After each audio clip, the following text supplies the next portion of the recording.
Orlando, Florida is home to Disney World, home to Orlando City FC, and home, of course, to the Orlando Magic. It's also home to a lot of good high school football. But right outside of Orlando is a place called Ocoee, where we found our best quarterback of all time in the history of Alabama State Hornet football by the name of Trey Tyler. Now, Trey, we first started recruiting him during season 4. We was in his top 5. We had to battle Florida, Florida State, and Miami, as well as South Carolina, in order to get him.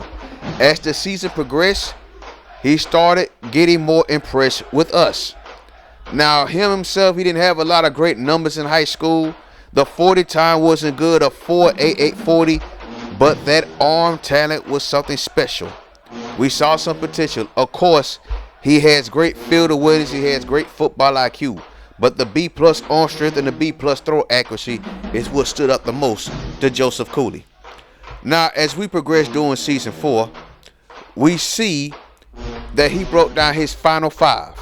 And of course, it was Florida in first, us in second, Alabama State, Miami in third, Florida State in fourth, and of course, last was South Carolina. Then you look at the bottom left, you see where it says poor potential, average discipline.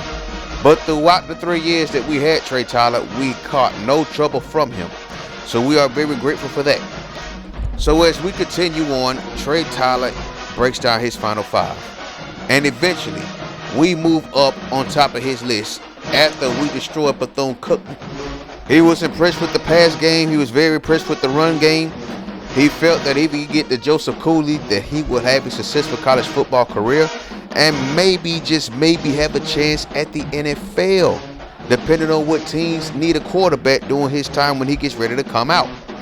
So you see the averages on his senior year in high school, averaging 228 all-purpose yards, 2 touchdowns as a senior. Trey's balling down there in Ocoee, Florida.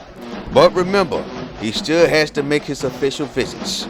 We have no idea when he's going to come to Montgomery. We don't know when, but we do know is that he did go down to Gainesville, Florida for an unofficial visit, but he was not impressed with what he saw in the Florida Gators. Now keep in mind, he still has a chance to go to Miami and visit, a chance to go to Florida State and visit, and a chance to go to South Carolina and visit. But look at the meter bar next to Alabama State. It is all but official that he will be an Alabama State Hornet at this point. So as the season continues to progress, we see once again he takes another unofficial visit. He goes up to South Carolina, and it looks like he wasn't impressed with them either. It looks like he was expecting more. But notice, he put South Carolina in second right behind us, and the meter is almost as equal to what it is with Alabama State. So we blow out Alabama during the season. We beat them 54-14, and Trey Tyler was just blown away. He was so impressed. The pass game was on point at this game. The run game was on point at this game. We were so good, and we impressed Trey Tyler so much that he was ready to make his official visit to Alabama State. And notice, he now has only Florida and South Carolina behind us. We set him up to come to the Jackson State game on 11/15 during season 4, which was a week 12 game, and a game that we really didn't look too impressive in. I do remember this game. It was a struggle game for the most part, especially on offense. We beat Jackson State 28-19. We went to 8-2 on the season, but that was more than enough. Trey Tyler decided to commit to Alabama State after this game was over. So we got the 6'1", 200-pound quarterback from Ocoee, Florida. But Joseph Cooley knew that he needed more room to grow. So Joseph Cooley decided to redshirt this man. And rightfully so, considering we had a quarterback that was transferring in from the Duke Blue Devils.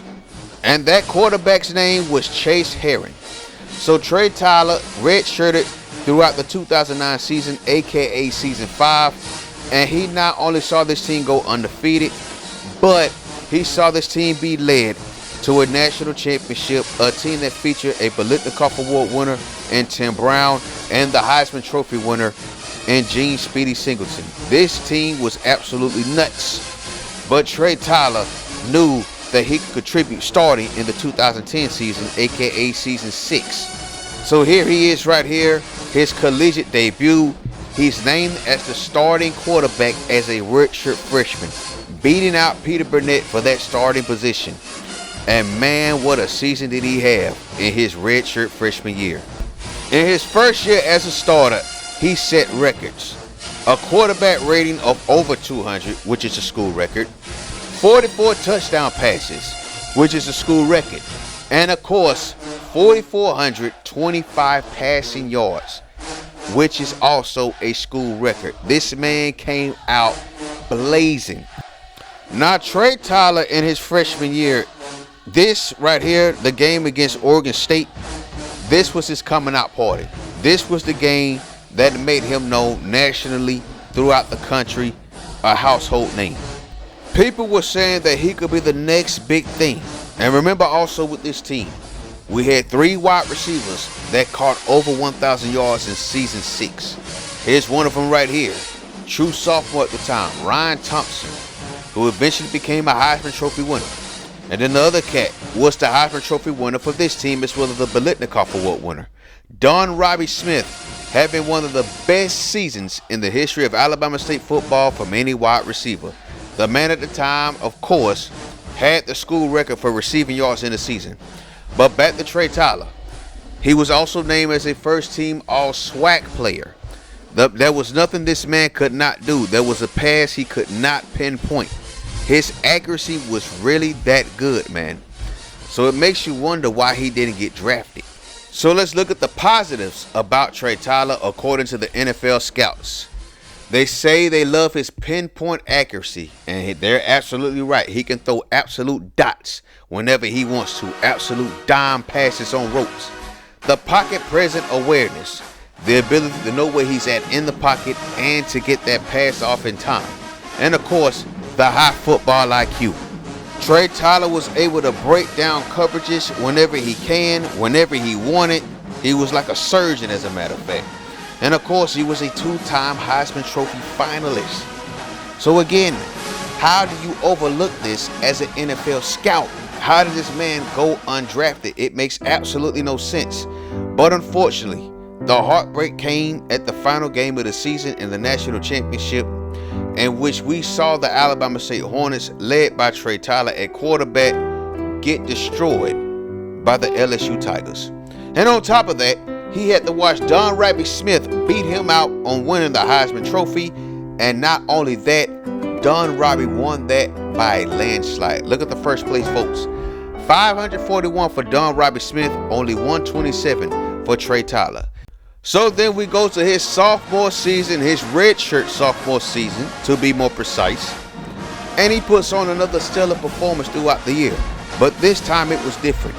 He only had one target that he could depend on.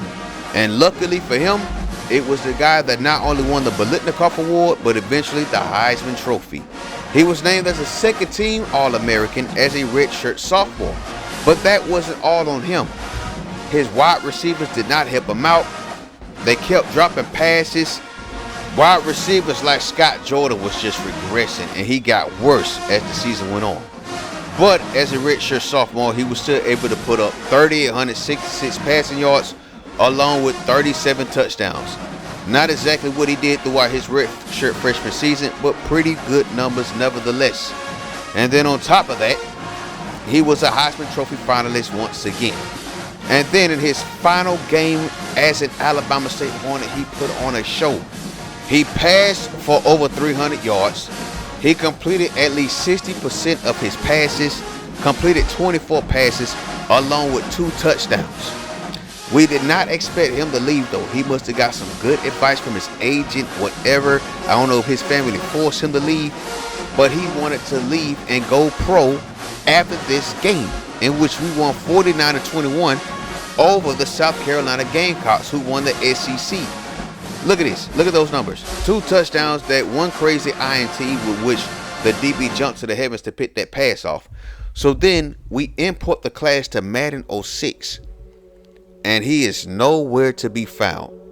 Look at this. David Justice, the dude that we beat, the South Carolina quarterback, he's predicted to be a top 5 pick, well, projected. And on top of that, we saw Andrew Bryant, the Wake Forest quarterback that got destroyed by Nebraska in the national championship game down there in the Sugar Bowl in New Orleans, he was also projected to be drafted in the second round. But there were no signs of Trey Tyler even getting a chance in the NFL, which makes absolutely no sense with the numbers he put up, and as well as being a two-time Heisman Trophy finalist. But don't forget as well, Trey Tyler not only lost the Heisman Trophy again, but this time he lost it to another teammate, a guy that he was throwing the ball to. This time it was Ryan Thompson, who's looking to get another Heisman Trophy. So why wasn't he drafted? Well, look at this. We talked to some NFL scouts. One thing they said is that he lacks pocket mobility, but at the same time he has great pocket presence. What? And then on top of that, they said he takes too many sacks. Now that I can agree with. Trey Tyler, he's not that fast, so that's not surprising. But then look what this unnamed NFL scout said. I don't see what's so great about him. Yeah, he has a great arm and pinpoint passes, but I don't think he's built for this level of football. Now, I have no idea who this NFL scout is, but he obviously does not watch tape. Trey Tyler is clearly ready for the NFL, but of course at 84 overall, he was not going to pop up in Madden 06.